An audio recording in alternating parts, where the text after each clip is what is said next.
Hello and welcome to another episode of Disastrous History. As you guys know, I hate making announcements at the beginning of episodes, but I'm going to do it this time because my wife and I are starting a new charity-ish thing called Stuffy Strong. Basically, we are attempting to send stuffed animals to kids in the aftermath of disasters. During disasters, as you guys know, if you've listened to this podcast long enough, children often kind of get shuffled around, and parents are often worried about food, shelter, clothes, toiletries, all of those things, and kids have just lost everything they've ever known. And so I would like to be able to give back to children and be able to send them something that can help them get through what is very likely the very worst thing that has happened to them in their entire life. So if you would like to donate, we have disastroushistory.com/donate, which will be able to send stuffed animals to us. And then if you know anyone that has gone through a disaster or is going through something like that, that their kid needs something to get through it, you can submit their name. We will mail it to them. Disastroushistory.com/stuffystrong. It's STUFFIESTRONG. So with that, I appreciate you guys. Let's get into the episode. Today, we're going to talk about what might be one of the most horrifying and unsettling fire disasters in history, the Six Flags Haunted Castle Fire of 1984. Now, we're going back to fires because you guys know how much I love talking about fires. So, the building involved in this particular fire was an amusement park attraction at Six Flags Great Adventure Park in Jackson Township, New Jersey. The attraction in question was essentially a haunted house. It was just a castle on the outside. It had a facade on the front that was wooden, that was a castle that said Haunted Castle on it. The actual structure itself was 17 semi-trailers all pushed together in a maze and connected by plywood and wood framing 2x4s. Each trailer was 8 feet tall, 8 feet wide, and 40 feet long. 15 of the 17 were regular covered trailers. 2 were converted flatbeds that had a rotating wood frame structure around it. So if you've ever been in a haunted house or like a fun house kind of thing, when you get to the end of a lot of them, there's a rotating thing that you kind of have to walk along the edge, and it's supposed to make you disoriented as you come out. That's essentially what it was. The attraction was set up as you would expect a haunted house to be set up. You enter one doorway, then wander through a maze with strange twists and turns to disorient you as various decorations and actors jump out at you in unsuspecting areas to scare you. It was also purposefully lit with low-level lights and one strobe light area to add to the ambiance and attempts to frighten those going through the attractions. It was originally built in 1979, and it was leased from Tom's River Haunted House Company in 1979 for a temporary Halloween attraction at Six Flags Great Adventure. It was literally supposed to be just for that October. It was going to be there for October 1979, and then they were going to tear it down and move on. The management of the park did not expect it to do very well and more or less ignored it for that October. But during that October, it did incredibly well. It did so well that they decided to keep it, and it just kind of stayed there. And by 1984, it had become the single largest show attraction since it opened in the park, and the decision was made to make it permanent. Well, permanent. Permanent in massive quotation marks. Essentially, it was making a ton of money, and they didn't really have to do anything with it to make it continue making money, so they just left it and decided we'll figure out something to do with it later. Now, to give you a quick walkthrough of the structure, you walk across a drawbridge over a moat and enter the front of a wooden castle facade. Once inside, there are 2 separate mazes, one on the left known as the blue side and one on the right known as the red side. Both are identical, just mirrored. When you enter, park workers guide you either left or right depending on which side is open, or if both are open on particularly busy nights. When you first walk in, it's dark with very dim lights. It is a haunted house attraction, so it is supposed to be. Walking into the first section, immediately to your right is a mannequin rat lady. Up ahead on your left was an amusement park worker dressed as a butcher attempting to scare those walking through. A hard right after the butcher led to a U-turn, and directly in front of you was a coffin. This was about 100 feet into the attraction. Walking around the coffin and around a slight jog was another mannequin hunchback. Then, a long walk to a mannequin lady spinning around on a wheel. U-turning from that, you walk past a Phantom of the Opera display and into a long hallway that was lit only with a strobe light. At the start of this hallway was the first emergency exit equipped with a panic bar and a lighted exit sign 226 feet into the structure. Throughout the whole trip so far, everything is plywood covered with decorations. But walking to the end of the strobe room, the wall had been covered with polyurethane foam. You see, because the strobe light was so disorienting and immediately at the end of the strobe room walk you had a sharp right turn, people would regularly walk into the wall and hurt themselves. In an effort to prevent this, the park had put foam padding on the wall to cushion the blow. Just past this area was a Frankenstein mannequin and a pretend dungeon. The next room had the second emergency exit also equipped with panic hardware and a lighted exit sign. This was the spider room. Inside was tar paper and cobwebs loosely draped everywhere. They had also made 2 humans out of paper mache, then covered them with spiders. Various motors moved spiders around to make it more frightening. The next area was a cave with wire mesh rocks randomly on the ground. Then they entered a room that spun around them with a wheel drive and out of the building. The entire trip through the structure was about 458 feet and took somewhere, on best estimates, there's a range of how long this trip took, anywhere from 3 to 8 minutes.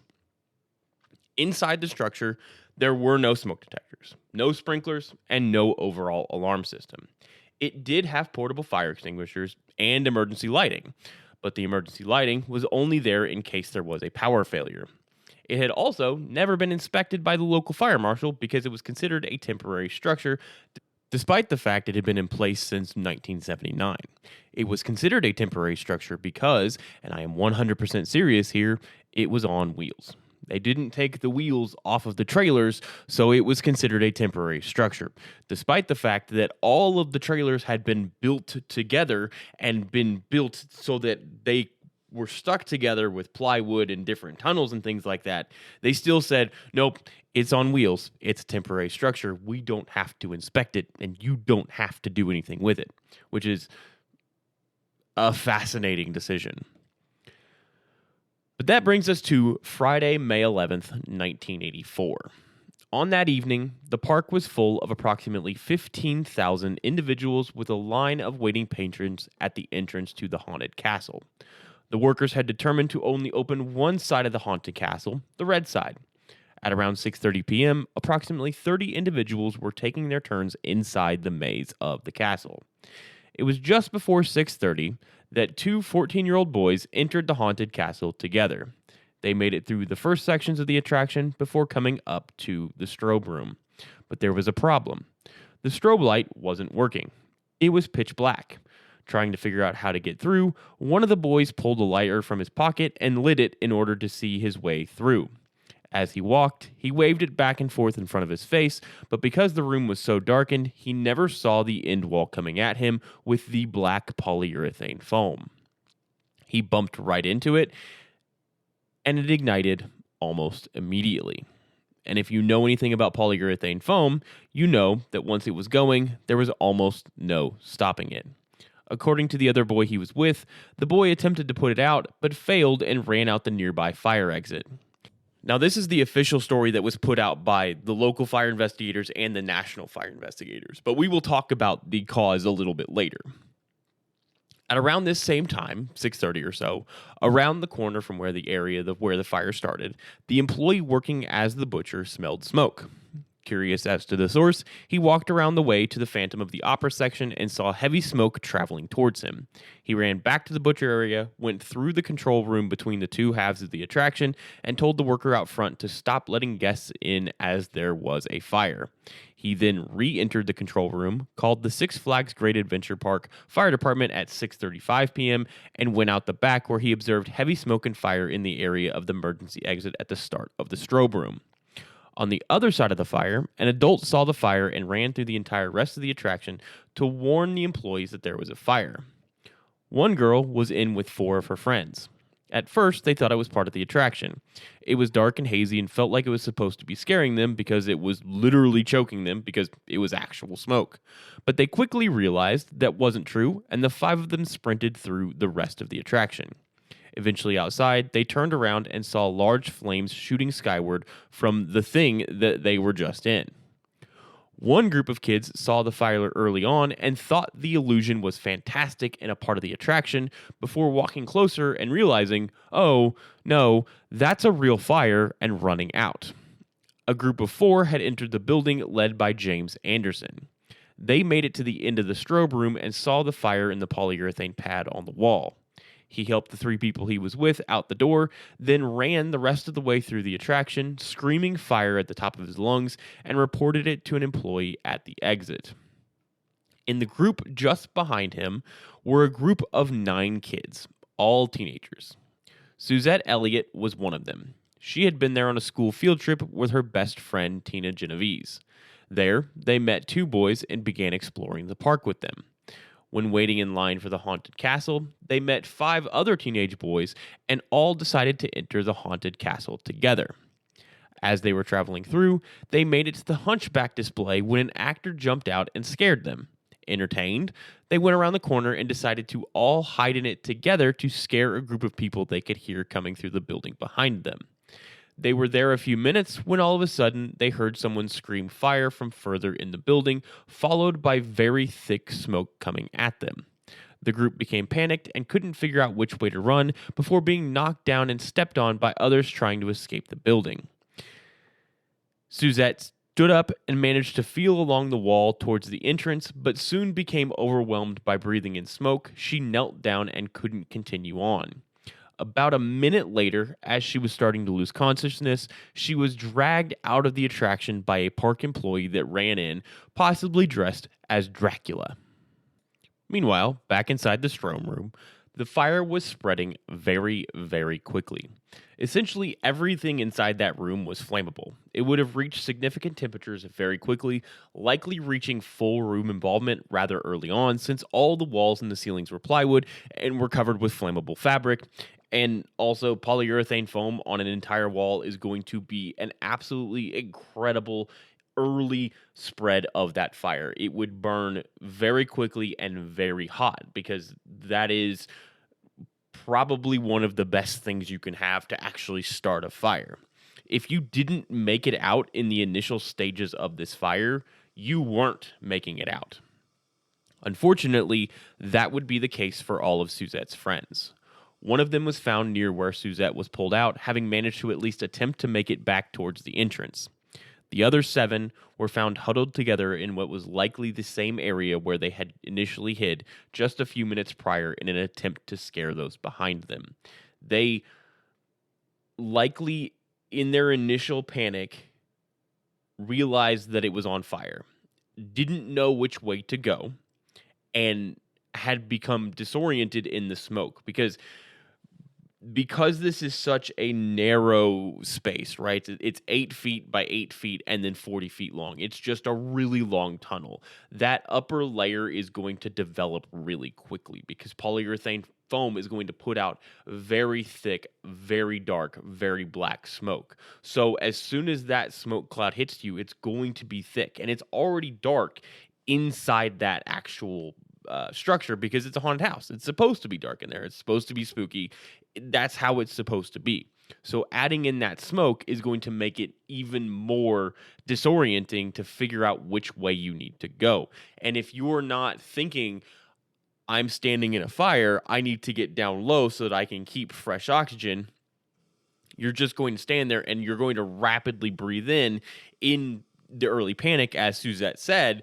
You're going to be breathing faster, you're going to be breathing deeper, you're going to be pulling in more and more smoke before eventually you succumb to it. They were probably not in there all that long before passing out from the smoke and eventually dying. It's just they were in an unfortunate location, and being in that corner, it's going to sit and it's going to curve around that corner, so you're going to have essentially what is an eddy in that area where that smoke is going to sit, and it's going to bank down as it hits that wall. So they were already in a really bad spot. In addition, that upper layer is going to be very hot, very fast. So in addition to having to breathe in all of that terrible smoke, it's going to get really hot and be difficult to think clearly when you're already in an uncomfortable position. The first captain from the fire department arrived on scene and pulled a hand line through the entrance. He made it 20 feet. The heat beat him back outside. Mutual aid departments were called at 6:41 p.m. They wouldn't arrive until 6:52 p.m. By that point, the entire attraction was fully involved. Now, to give you an idea of just how short a distance that firefighter made it in at basically 6:40 p.m., which is about 10 minutes after the fire started, that's 20 feet. The group of 7 kids were found about 170 feet inside the structure. So he got nowhere near even being close to being able to save any of those teenagers. The area where Suzette was found was about 80 feet from the entrance, but luckily she had made it far enough that a worker could go in through the control room, which was not involved in fire yet, be able to go out the control room through the butcher area, over the butcher area, and grab her. So she was in a much better spot, but because of where the fire department arrived, they had to go through the front of the building, and they would not have been able to take that shortcut. So even if he had been able to get further into it, it's unlikely that he'd been able to get to the other teenager that managed to get nearly as far as Suzette did. Suzette's survival of this fire is basically a miracle because there's no way that another worker would have been able to go in and just so happen to find her in that spot. He got incredibly lucky and she got incredibly lucky to be able to be found and him be able to get in, get her out without having any further bad effects. Now, the fire was officially declared contained around 7:40 p.m. After the fire was declared contained, the fire department performed a primary search and found no victims. The reason they found no victims is because the 18 teenagers that had died inside the building were burnt so badly, the fire department initially believed they were mannequins as part of the attraction meant to scare guests. It would take a couple more hours before they realized, no, those are actual people. Those 8 fatalities were 18-year-old Nicola Kaiser, 17-year-old Joseph Beiruti, 15-year-old Tina Genovese, 18-year-old Eric Rodriguez, 17-year-old Samuel Valentin, 17-year-old Lenny Ruiz, 17-year-old Jose Carrion, and 17-year-old Christopher Harrison. After the fire, the amusement park insisted they had done nothing wrong and the ride was up to code. Which, I guess, if you want to be incredibly technical about it, they didn't because Jackson Township had ruled that it was a temporary structure and therefore did not need to be inspected or have any fire safety whatsoever. Despite that, Six Flags Great Adventure, Six Flags, the general manager at the time of the fire, and the general manager before the fire were charged with aggravated manslaughter for recklessly causing the deaths under circumstances manifesting extreme indifference to human life. Now, the general manager and the general manager that was in charge before that general manager pled down to community service and probation, so they did not go on trial. But the two companies, Six Flags Great Adventure and their parent company, Six Flags, did go on trial.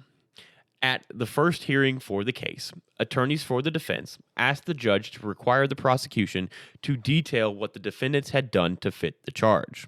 The judge replied, and this is a direct quote, "They aren't charging that you did anything. They're charging that you did nothing." Multiple safety consultants for Six Flags Park had recommended they install sprinklers and smoke detectors in the building. In 1979, the company had in fact installed smoke detectors for one season after a safety inspector recommended it, but they were vandalized, so they elected not to reinstall them.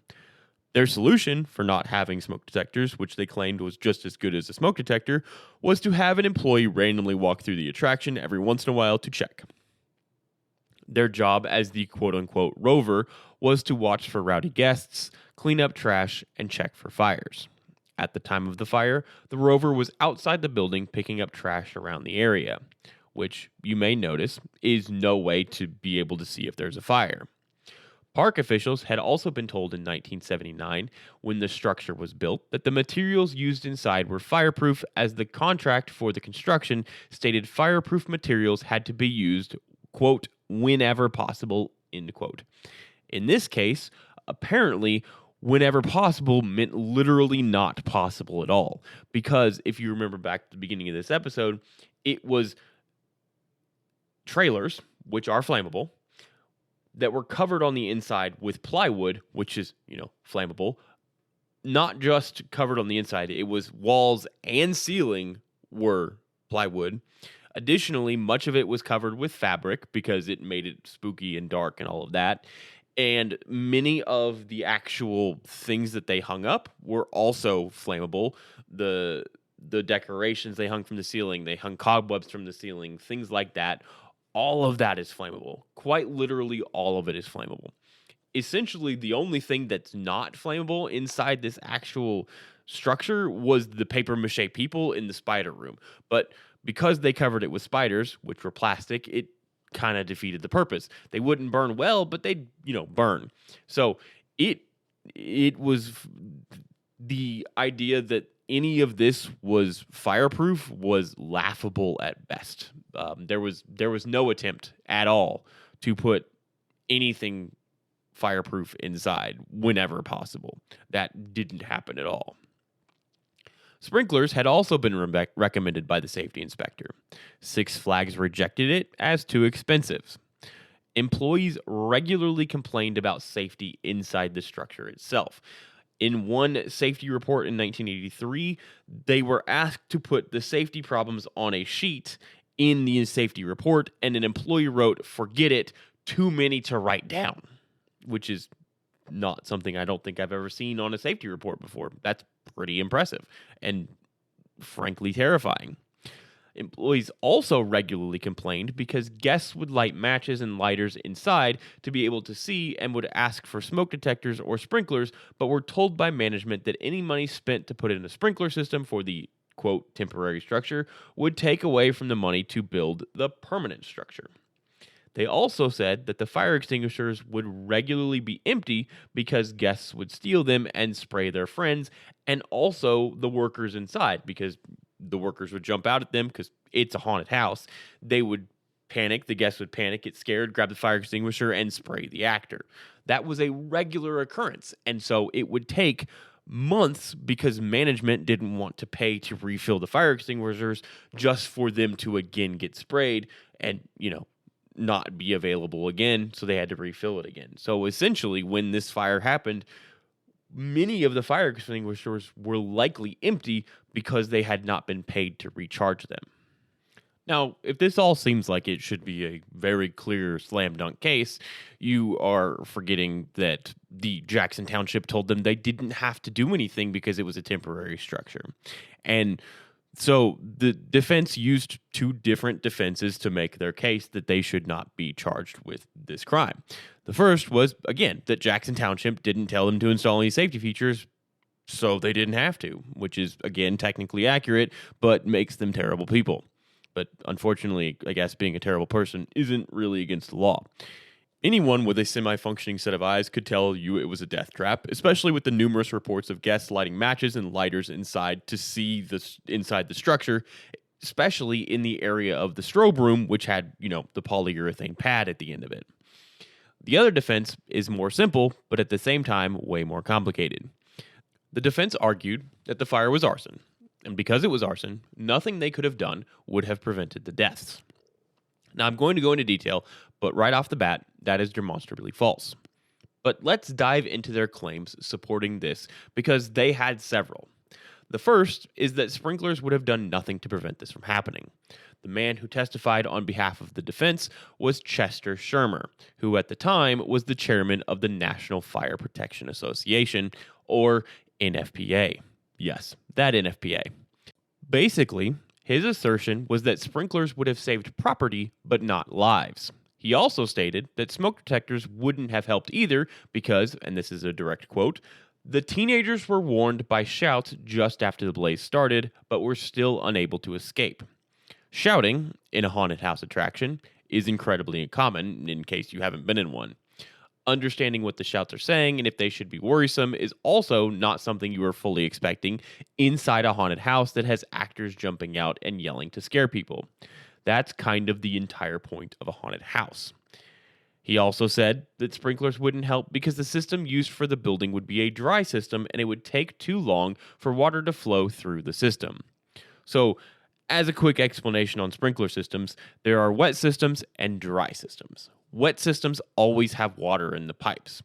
These are more or less standard systems, so that when one sprinkler is activated, water flows immediately. It always has water in it, so if a sprinkler is activated, it flows immediately. Dry systems are more uncommon and are often used for exterior uses, areas that are not temperature controlled, and places where an accidental water leak would be catastrophic. Now, the actual structure, the haunted castle, had air conditioning. However, it likely would have been a dry system because they probably wouldn't have wanted to run the system through the plywood, between the plywood and the actual exterior of the trailer. So they likely would have run the pipes on the outside of the trailers and then drilled holes down into the system itself. So it would have been exposed to the elements outside, so it would have froze in the wintertime, things like that. So they probably would have used a dry system. Now, what a dry system is essentially there is a constant air pressure in the system that is higher than the water pressure and holds the valve for the sprinkler system closed. So when you install a dry system, you have your riser, and then you have your pipe that goes out to the actual system itself, where the actual sprinkler heads are. There is a valve at the riser that is held closed. The air pressure inside the system is higher than the water pressure on the other side of that valve. So, as long as there are no sprinkler heads that open, the water never enters the system. But as soon as one of those sprinkler heads opens, that air pressure drops, the valve opens, and water flows into the system. So basically, the argument he is making is that because the haunted castle was a primarily exterior structure, it would require a dry system. And because there wouldn't be water instantaneously on the fire, they still would have died. Now, in general, the time from sprinkler activation to water emitting from the sprinkler in a dry system is anywhere from a few seconds to 60 seconds, depending on how far away it is from the actual riser itself. Seeing as this was a very narrow space, it is likely the sprinkler would have activated very quickly, meaning water would be on the fire in a short amount of time from the start of the fire. Putting water on the fire as soon as possible is literally never a bad thing. And the assertion that it would not and could not have made a difference in this situation is both a strange argument to make as the head of NFPA and goes against all known fire protection principles. Now, I will say sprinklers are not and have never been designed to extinguish fires. They are there to control the fire until the fire department gets there, or to at least prevent the fire from spreading too quickly. But to say that they would not have made a difference in this situation is beyond reasoning. Because even though the fire started with a polyurethane foam pad, even though that would have burned very quickly, and it probably went up in the neighborhood of, from the time of ignition to the time that particular pad was fully involved, was probably somewhere in the neighborhood of a minute, most likely. And if it had taken, say, 30 seconds to activate the dry pressure, the dry sprinkler system, activate the sprinkler in that area, the sprinkler wouldn't have been along the wall. It likely would have been, I'd have to sit down and do the actual calculations, but it likely would have been a few feet away from the wall in that corner. So it activates after 30 seconds. It takes, let's give it the full 60 seconds. So you have 30 seconds going up the wall.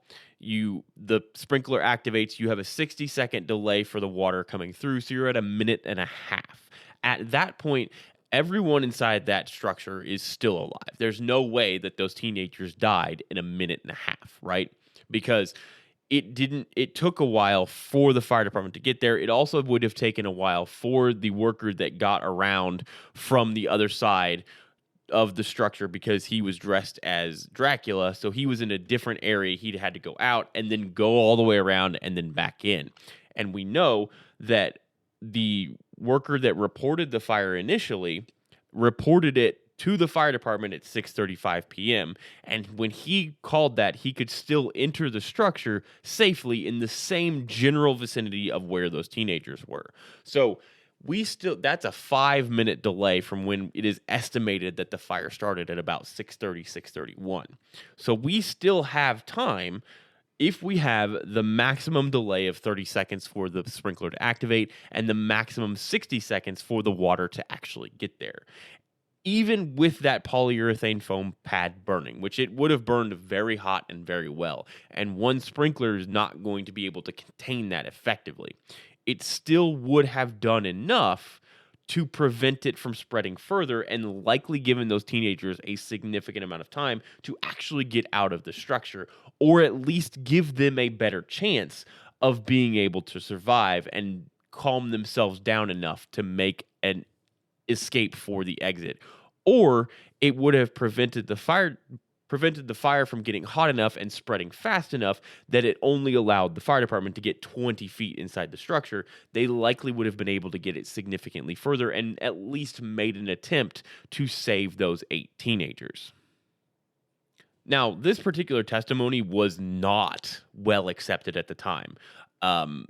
The NFPA itself, the members of the NFPA, were very unhappy that their chairman went up there and said that smoke detectors and sprinklers would have made no difference in this particular incident. They essentially requested him to be removed or resign. Of course, neither happened, but it was at least attempted. And real quick, I want to go back to what he said about smoke detectors, that people yelling fire in the building is good as a smoke detector. It is not. It has never been as good as a smoke detector because there is still a delay from when you're in a building and you see smoke. It's still a bit of a delay to realize, okay, that is an actual fire. I have to notify everyone because there's no smoke detectors. So even with people yelling fire, there were still multiple incidences that I talked about where there were groups of people that went through that said, oh, that looks like part of the attraction, and then got close enough and realized, oh no, that's not part of the attraction. That is an actual fire, and then had to take emergency exits out. There were multiple groups that had that happen to them. Multiple groups that encountered the smoke and said, oh, is this part of the attraction? Realized, no, it's not, and then had to run the rest of the way out. If you have a smoke detector going off inside of an attraction like that, it is a fully different kind of situation. Everyone knows what a smoke detector sound. Even in 1984, everyone would have known what a smoke detector sounded like. It's not a thing that you forget. So having someone yelling fire is all fine and dandy, but it's not the same as a smoke detector. And to say that it is, and to say that having someone walking through every once in a while to check for a fire is as good as a smoke detector is ridiculous on its face. And also the members of NFPA were very unhappy about that one as well. But he didn't resign, and he also was not removed. So that's a thing. But moving on to the other portion of the claim was that this was arson. And oh, did they have someone attempt to back that up? Basically, the claim is that the fire was intentionally set by the previously mentioned 14-year-old boy, and he used some kind of flammable liquid to do it. Now, there are a number of issues with this, but let's get into the first part. The pathologist used by the defense as a witness, Dr. Michael Baton, who was at the time Deputy Chief Medical Examiner of New York City, stated that the victims had exceptionally high quantities of benzene in their blood. Basically, they were trying to prove that because the victims inside the actual fire had high levels of benzene in their blood, it had to be an incendiary fire. It had to be an arson. And they had no other evidence to back up that it was an arson. Essentially just said, this is an arson because they have high levels of benzene. There wasn't any witness statements that said it was an arson. The other boy that was alleged to have been with the boy that accidentally set the fire or intentionally set the fire, depending on how you look at it, they tried to pin it on him as being a fire setter, having a history of setting fires, things like that. None of that ever backed up, but they also had no fire pattern evidence. They used no fire dynamic evidence to prove that this was an incendiary fire. It was essentially entirely based upon the levels of benzene in their blood. He also said, quote, benzene is not usually found in fire victims.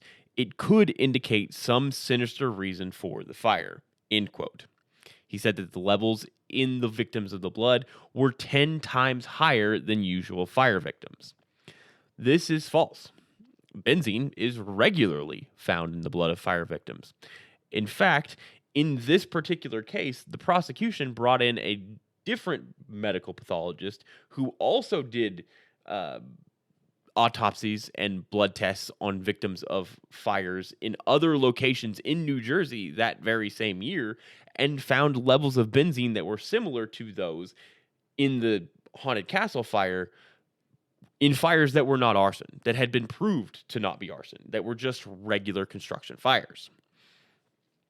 A study done by the Department of Forensic Medicine in Kumamoto University in Japan in 2023 studied the correlation between different volatile hydrocarbons found in the blood of victims. Now, obviously, this was done in 2023, so it didn't help them in 1984, but I'm just going to give you an example as to how we know that this is not a reasoning for arson.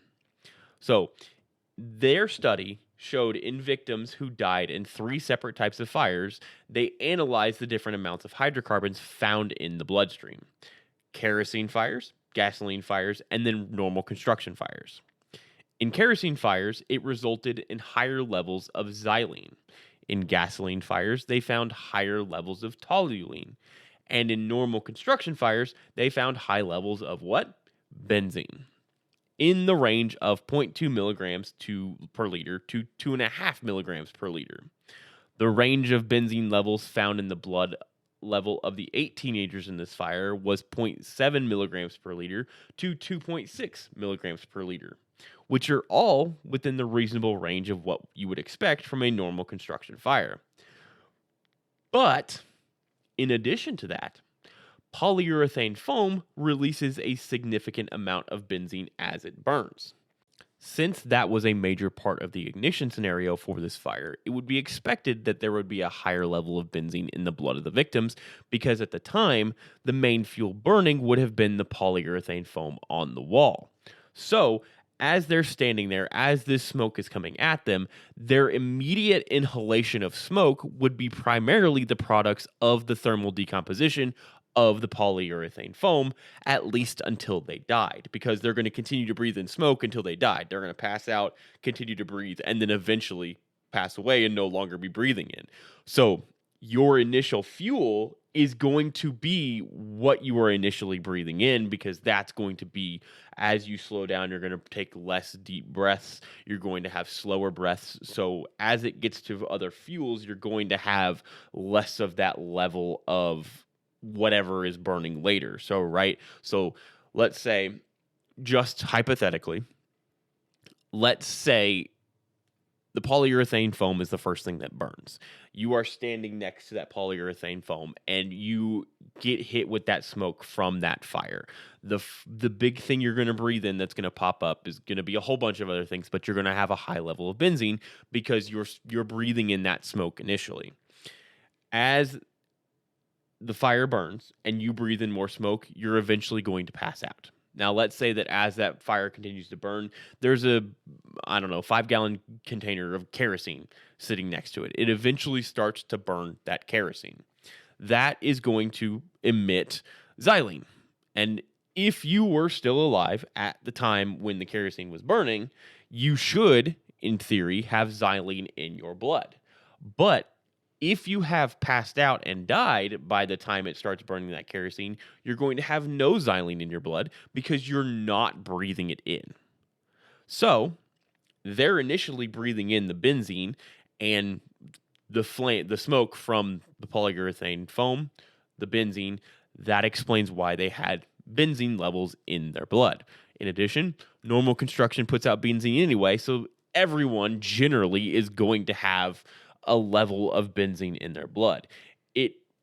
Benzene was not something that was regularly tested for in blood for fire victims until around the 1980s. So it would make sense that someone said, "Oh, there's benzene in their blood. that's an unusual thing because they hadn't checked for it before. The only time they would check for it is if they suspected an arson. But it wasn't just that he said the benzene being present was unusual. He also said that benzene in amounts large enough to accelerate a fire would be most common in industrial solvents or paint removers. Now, they are trying to say that a 14-year-old boy intentionally set this fire. So their argument is a 14-year-old boy snuck industrial solvent or paint remover into the haunted house, doused the place with it, lit it, then got back out without anyone seeing him other than another 14-year-old boy. It only takes 3 to 8 minutes to get through this building, and there were 30 people inside at the time. There was also a scare actor right at the only two places he could have entered that wasn't the main door, because there were two emergency exits, but there were scare actors right next to either one. So seeing someone come in through the emergency exit would have raised red flags for both of those actors. It is an improbable scenario at best, unless he snuck it in his shirt in May in New Jersey, which tends to be not quite warm, but not quite cold, right? So it feels like they're trying to say that he brought this in and then intentionally started it with a flammable liquid, but they don't have any other evidence that it was a flammable liquid aside from the fact that there was benzene in their blood. And we now know, and they were starting to understand at the time, that benzene is found in the blood of fire victims a lot. Now, as best I can tell, no flammable liquid samples were taken from inside the building, which is annoying but not shocking since fire investigators said they didn't find any pour patterns, which in 1984 was basically a smoking gun for arson, despite the fact that's not what it actually is at all. Now, to explain a pour pattern real quick, essentially is what is low level burning on the ground that looks like a pool, right? When you pour liquid out on the ground, it kind of makes a puddle in a circle. And in the 80s, 70s, and 80s, fire investigators would often look for these pour patterns, which looked like pools on the floor, to indicate whether or not there was flammable liquids used. There are a multitude of ways that you can end up with these pour patterns that are not flammable liquids. One of them is very common and came up in the two of them actually came up in a very famous arson case that probably wasn't actually arson, the Cameron Todd Willingham case. One of the things that happens is that when a fire reaches flashover, it essentially burns everything in the room, right? It's floor to ceiling fire. It causes burn patterns on the floor. Where you primarily walk on the floor is going to be more worn than the rest of the floor. So if it's carpet, those carpet fibers are going to be thinner than the rest of the carpet fibers. So they will be easier to burn, and it will burn along that tread pattern in the middle of the floor, which often will look like someone poured some kind of flammable liquid down the center of the hallway and set it on fire, despite the fact that no one did. So you have to take flammable liquid samples to actually get a confirmed pour pattern. Now, the other way is that sometimes when things like beds and couches begin to burn, they will often melt somewhat and drip down underneath, which also happened in the Cameron Todd Willingham case. They claimed that it was a pentagram under one of his daughter's beds, if I remember correctly. But beds will tend to, though that plasticish in the bed will melt down. It'll burn in like almost like a pool on the floor, right? That's more or less what happened in the Cameron Todd Willingham case, was that the bed of one of his daughters melted into a puddle on the floor and burned there. And when the room reached flashover, it really burned there.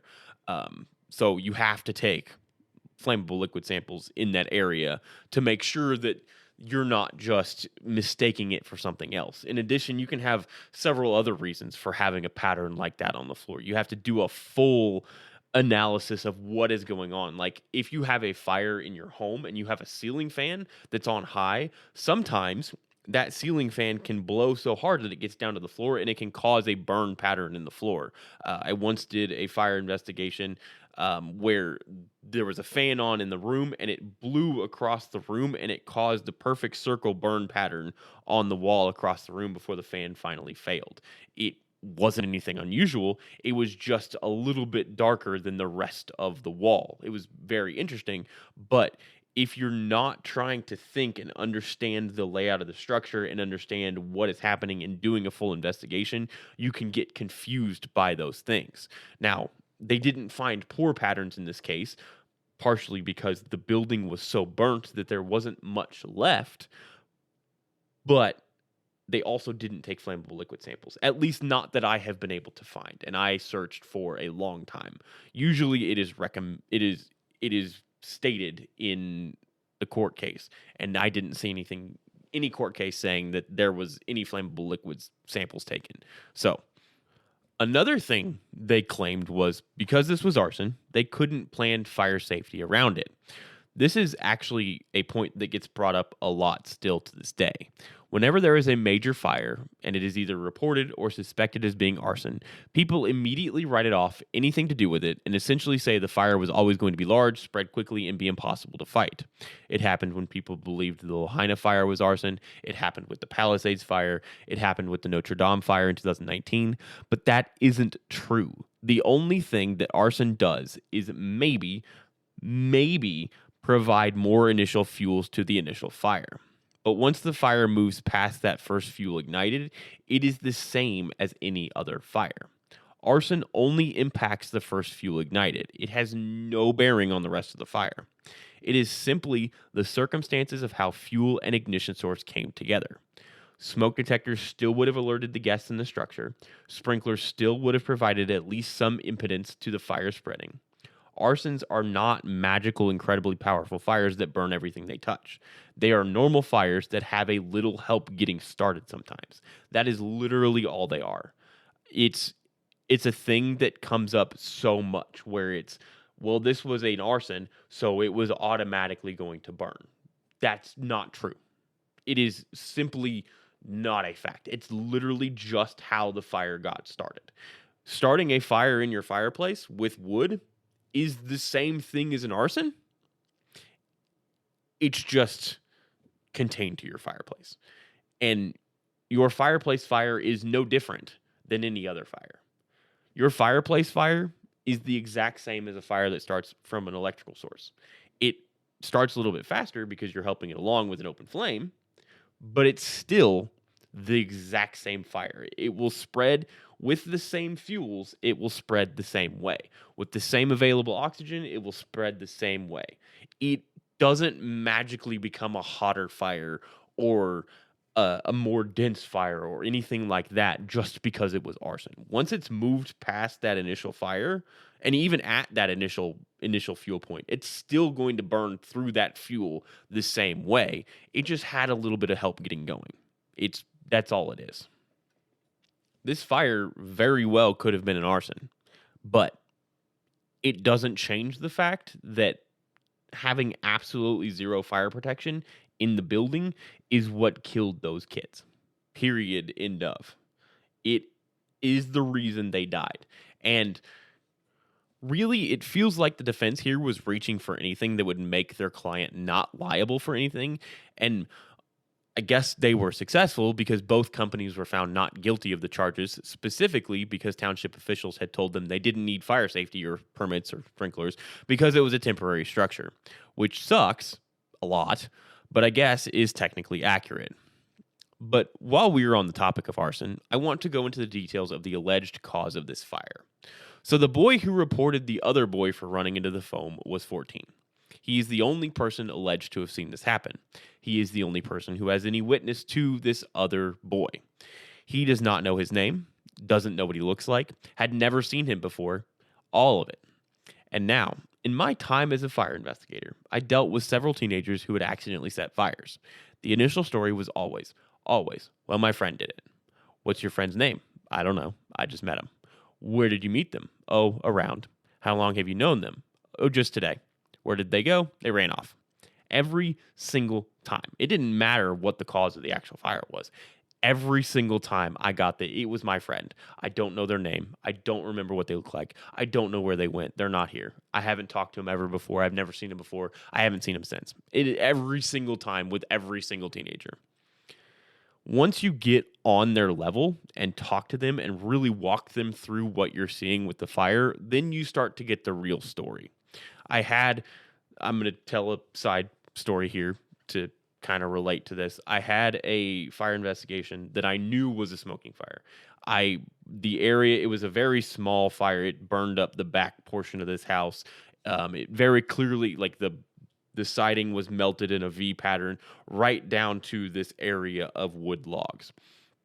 And one of the things with smoking fires is generally where you find one cigarette, where you suspect one cigarette butt, there's going to be a bunch of other cigarette butts. And knowing teenagers, they're going to hide their cigarette butts rather than get rid of them in a way that they're not going to be found. So when I went back there, I took my pictures and I flipped over one of the logs, and sure enough, I found like 40 cigarette butts. And so I flipped the log back over, and I went and I talked to the mom, and the mom was like, "No, my kid doesn't smoke. My kid doesn't smoke. My kid would tell me if they smoked." And I said, "Okay, well, is your kid home?" And they were like, "Yeah." I was like, "Can I talk to him?" And they said, "Sure." And so I went and talked to like a 16-year-old boy, and I was like, "Hey," I brought him outside, and I was like, "Hey, do you smoke?" And he's like, "No, I would never smoke." I said, "Oh, okay." And I was like, "Do you have any idea how this fire started?" He's like, "No, I have no idea." And I was like, "Okay, well, do you want to know, what I'm doing? Do you want me to walk you through it?" And he's like, "Yeah, absolutely. This sounds awesome." So I walked him over and I showed him, the V pattern on the wall and the mass loss of the logs on the ground and all of these things I was looking at, and how there was fire damage on one side of the porch and there wasn't fire damage on the other side of the porch and all of this stuff.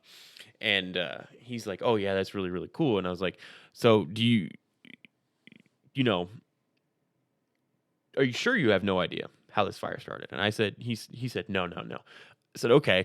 I said, "Well, I want to show you something I found." He's like, "Okay, sure." And I flipped over the log, and there's 30 or 40 cigarette butts, and the color just drains from his face. And I said, "So do you have any idea how this fire started?" And he goes, "Well, my friend sometimes comes over and smokes." And I said, "Oh, your friend?" And he was like, "Yeah. And I was like, "Oh, so what's your friend's name?" And he's like, "Well, I I don't really know. He just kind of comes out of the woods." And I was like, "He comes out of the woods and smokes cigarettes and then leaves?" And he's like, "Yeah." And I was like, "Man, I need to tell you, I'm not that old. I I know when you're lying." He's like, "Okay, yeah, it was me." So eventually showing him what I was talking about, and knowing, being able to be like, "Man, I know that you're full of it. I'm not that old," was able to get through to him. And to relate that to this particular instance, I don't think that anyone, especially at that time, would have tried to talk to the boy that way, who would have talked to him and been like, "Hey, listen, this is what we're looking at. This is what we're seeing. This is why we're seeing what we're seeing." All of those things. Because I know how fire investigators are, especially older fire investigators, especially older fire investigators in the 80s. That's not going to be a thing that they do. They're not going to try and they're going to try and scare it out of him rather than talk it out of him, right? Because, teenagers, they just want to be heard. They want to be understood. They want to be talked to like they're not a child anymore. And I'm guessing, this is pure speculation, I am guessing that no one attempted to talk to him that way. I am guessing that the majority of them went at it as cops. And I don't know if you've talked to any teenagers lately, but the one thing that teenagers absolutely love is talking to cops. Not at all. Not even a little bit. So what I think probably happened here, and this is based on just an experience of having dealt with teenagers that accidentally set fires. I'm guessing he went in by himself, got scared, lit the lighter, wandered through, bumped into the foam himself, attempted to put it out, couldn't, and ran out. And part of my reasoning for that is that in his initial story in both the fire investigators and in court, he said, he made sure to emphasize that when the boy bumped into the wall, he attempted to put the fire out first, which is a weird detail to include when you don't know the other person at all and have zero idea who they are. If it were one of his good friends, I can understand saying, "Okay, I want to defend my friend and say, he did try and put it out, but he just couldn't, and we ran out together." But that's not what he's saying. He's saying that this boy that I literally had just met bumped into the wall, set it on fire, tried to put it out, and then ran out the door. That feels to me more like he knows he did it on accident. He knows he didn't do it intentionally. and he's trying to cover for himself by covering for this person that he made up, right? I think that's probably what happened here, is that this was an accident. He didn't know what to do. He got scared. He tried to put it out. He couldn't, and he escaped and ran away, which makes sense for a 14-year-old boy. I got to be honest with you. I have a 12-year-old. That's probably what he would end up doing. Hopefully not, because I've drilled fire safety into his brain over and over again, but it wouldn't be the most shocking thing of my friend did it. That's just how teenagers are. But again, that's just me speculating. And we don't really have any other potential sources of ignition in that area, right? The strobe light wasn't working, but the fire didn't start in the area where the strobe light was, because it was in the middle of the room, so that it was able to fill the whole room with strobe. There's no electricity in that back corner, and we have multiple witnesses after the fire has started that said the fire was in the polyurethane foam wall. So this is really an open flame of some sort, is really the only ignition scenario we have for this fire. Whether it was done on accident or whether it was done on purpose, we can't tell. But that is really the only ignition scenario we have. Now, in the aftermath of this fire, it caused massive changes in fire codes, specifically in haunted house attractions. Six Flags paid for massive upgrades to their parks, including smoke detectors and sprinklers throughout the entire park. All haunted house attractions in New Jersey were shut down for code inspections and upgrades. It changed amusement park fire safety literally everywhere in the U.S. Nowhere else wanted to have a haunted castle, so they shut down basically everywhere and updated codes immediately to prevent this from ever happening again, because having a fire that only kills teenagers and children, especially teenagers that were on a school trip, because many of these teenagers were on a school trip, and having them get killed on a school trip in a place that was supposed to be fun and essentially almost ready to start their lives, because most of those kids were 17 and 18 years old. They were getting ready to graduate high school and move on with the rest of their lives, is a tragedy that is not like much of anything else. So the fact that it happened to that specific age group made it so much easier to change fire codes, because nobody's going to argue against dead children. That's simply the way that it is. It's the same thing with the New London school explosion. It made Texas change things immediately because there were hundreds of dead children. You don't have that with other things. It just becomes a different thing once children are involved. So it changed a lot. Haunted houses specifically have very strict fire code requirements. Anything that disorients you of any type has very strict fire code requirements. And they more or less did away with the whole temporary structure doesn't need to be inspected thing. That is no longer a thing. Even if it is a temporary structure, it still has to be inspected. It still has to have fire safety. All of those things changed after this specific fire. Now, the park itself almost closed in the years after the fire because they did not do well. And despite the fact that they were let off the hook for this particular instance, the patrons did not agree with that much at all. So they nearly closed in 1989, but they didn't. Great Adventure Six Flags is still open to this day. It's still in the same spot. Now the location of the Haunted Castle is still in the park.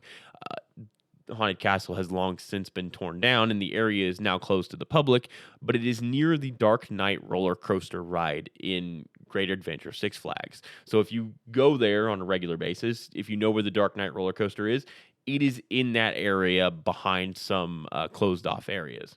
Now, the park itself has more or less moved on from the disaster entirely. There is no memorial to the 8 children that died in the area. There's no memorial whatsoever. There's no way to know that there was ever a disaster in the park. It's also not a disaster that regularly gets talked about at length. It's one of those ones that every once in a while gets brought up, but doesn't get brought up in one of those. This is one of those things that changed many fire codes around the country and caused major changes to some of the places that we spend a lot of time with our children at, which is interesting to me. It's weird that this one got buried. It makes sense because an amusement park doesn't want to constantly bring up that they had a disaster that killed people, but it's also, I think, would be a good thing to say, hey, we had this thing happen. Here's what we did to change it and improve it and make it so it didn't happen again. And also, here's a memorial to these 8 children that died in our park. I think that would be great. I think it's weird, personally, that they don't have a memorial, but it is what it is. So, with that, we've reached the end of this week's episode. I hope you guys enjoyed it. As always, you can follow me on all social medias. It's Disastrous History everywhere. I appreciate you all for being here. Thank you so much. As always, stay safe and remember to check your smoke detector batteries.